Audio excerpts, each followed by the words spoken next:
Hello, welcome back. And in my first video, I was talking about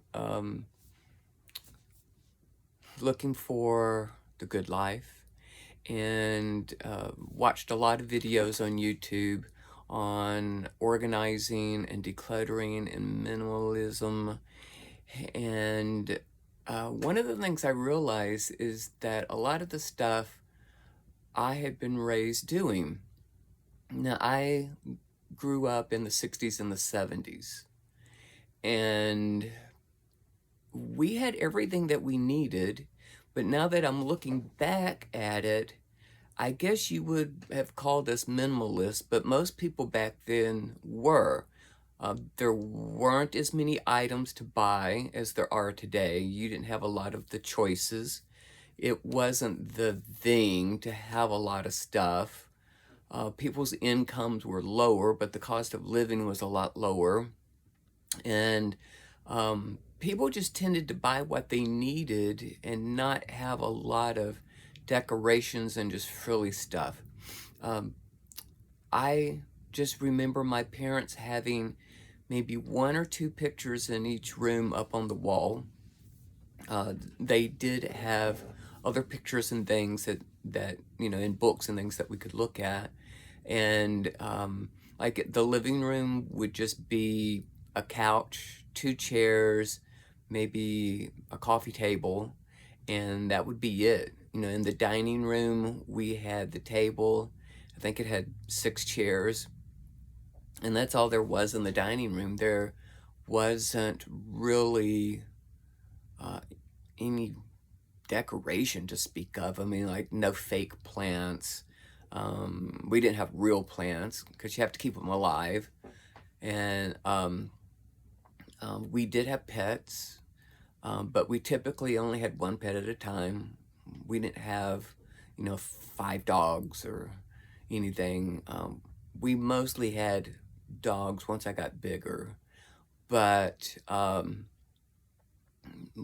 lot of minimalists say don't have a pet, because they cost. But we always typically had a dog. It was an outdoor dog, and we wouldn't let him in until it got down close to freezing. But he was allowed in the garage during the winter, and then, like I say, if it did get really cold, we let him in the house. But my mother just did things that just was the way you lived. You saved things. I can remember that we would have paper grocery bags, and my mother would put them in the trash cans to line the trash cans, as opposed to having the plastic bags we have today. So they would be throwing out just paper bags. And she would save the drippings from her meat when she would cook. She had a little container on the stove, and it was made specifically for you to keep your fat in.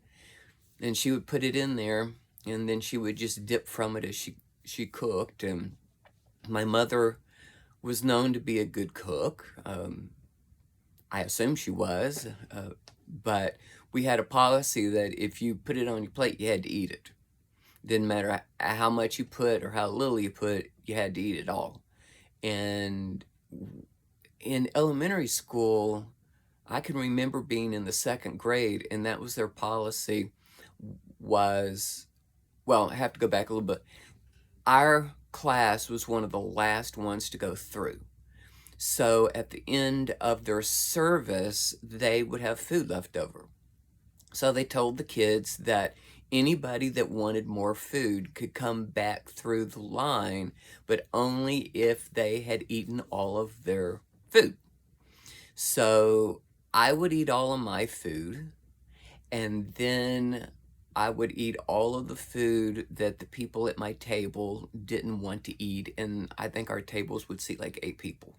So I would eat everything they didn't want to eat, and then we would all go back for more. So I was a good eater, but I also was hyperactive, so I burn all that off. But another thing, we always would have leftovers. My mother would make plenty, and we would have leftovers, and we never threw food away. We ate it. Um, the only thing we would throw away would be, like bones. Um, I just kicked the camera. And so we believe big in leftovers. Now, I knew a guy that his wife would cook however much they thought they would eat. If it was just the two of them or if they had people over. I was there one time when there was 8 people. So, she cooked a lot of food and there were leftovers. Now, they didn't ask anybody if you wanted to take any leftovers home. They just immediately fed the food to the dogs because the husband did not want any leftovers in the house at all. He wanted everything cooked fresh, and he was paying the bills, so, it was his money he was throwing away, and which I couldn't believe it because, they do steak, ribeye, lobster, crab. It all went to the dogs. So I do the same thing today. If I have leftovers, I wrap them up and I'll have them at the next meal or the next day. I have been decluttering, and it still made me think again about the way that we lived. And one of the things my mother did is she would save the plastic wrappers from the bread. And then what we did is we would put them on our feet, and during the winter, when we wanted to go outside and play, and we put them on our feet, and then we put on 2 pair of socks, and then we put our snowshoes on. And then I also put the plastic bags on my hands, and we had the mittens that just had the thumb and then the one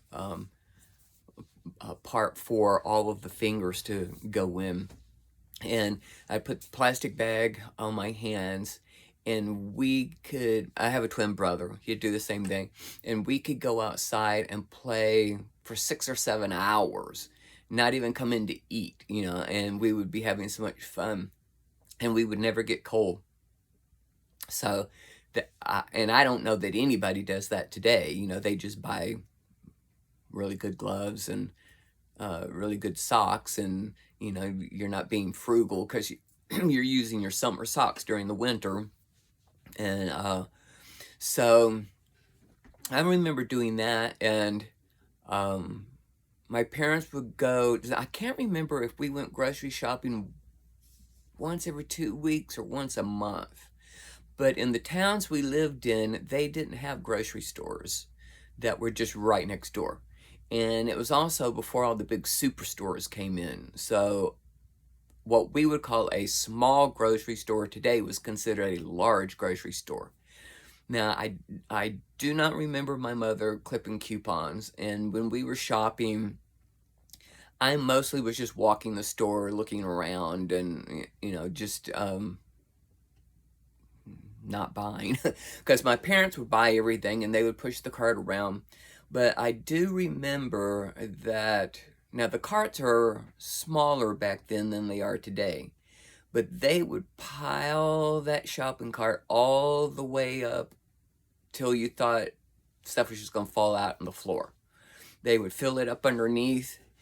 That's why I say I think it was at least 2 weeks. We were a family of 4 then. My mother hadn't had my little sister by then, and I have a sister that's 20 years younger than I am. So I basically, grew up without her. And we would fill that car up after it was bagged. So we would get a lot of bags. And then I remember that most of the time, that much groceries Now, and I mean, food, but that would also be, cleaning supplies and paper products and stuff. And it would be like $127. And, that would be back in the 70s.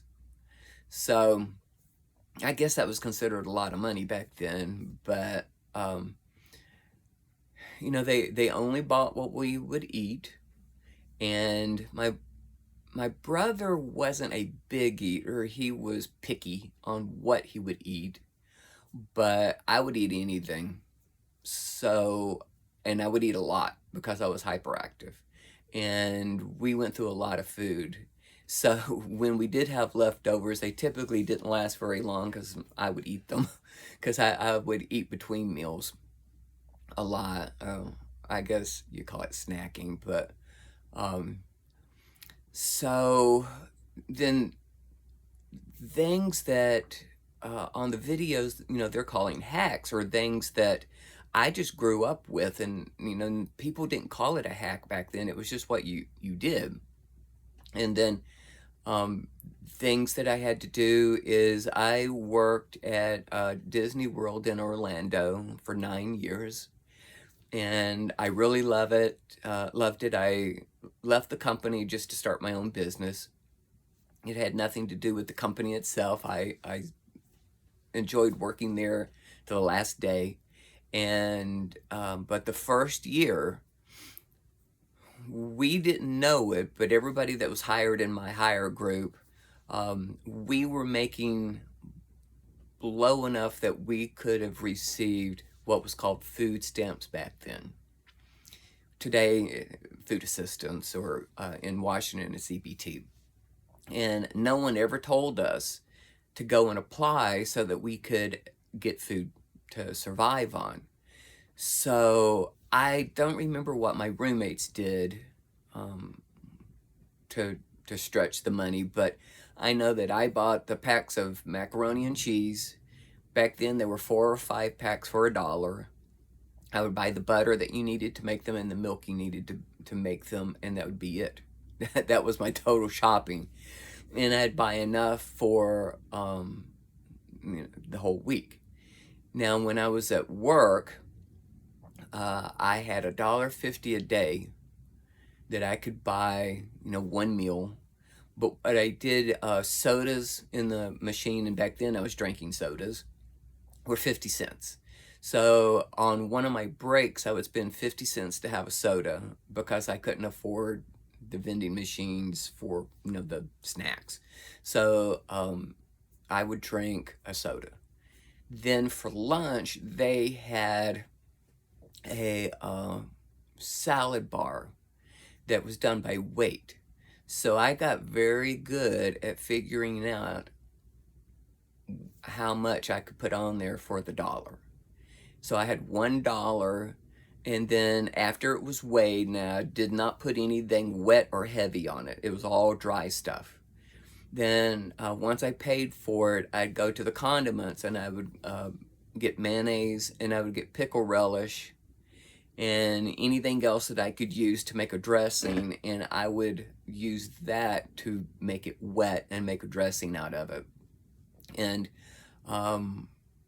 I did that for a little bit over a year.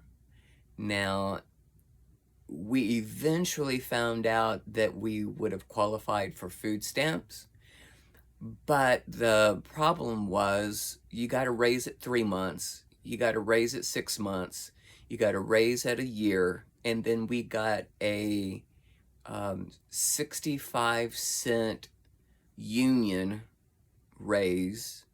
So by the time we had all those raises, we no longer qualified for food stamps. So, I suffered for a year. The one thing on a day off that I did as a splurge, I saved every week just to do this. But I also, was putting any money I could in the bank, because I knew, if I had car trouble, which I owned my car outright, but if I had car trouble, I had insurance, so I put away as much as I could. But my one splurge was, there was a fried chicken place called Maryland's Fried Chicken. As far as I know, they're still there. And for $2.50, I could get a 2-piece dinner with a side, a roll, and a soda. And it was within about a 2-block walk.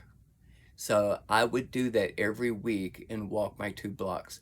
Well, I see that my 15-minute goal is up. I'm actually a few seconds over, so I'm gonna go for now, and then I will do another video soon. Hope you see me then. Bye.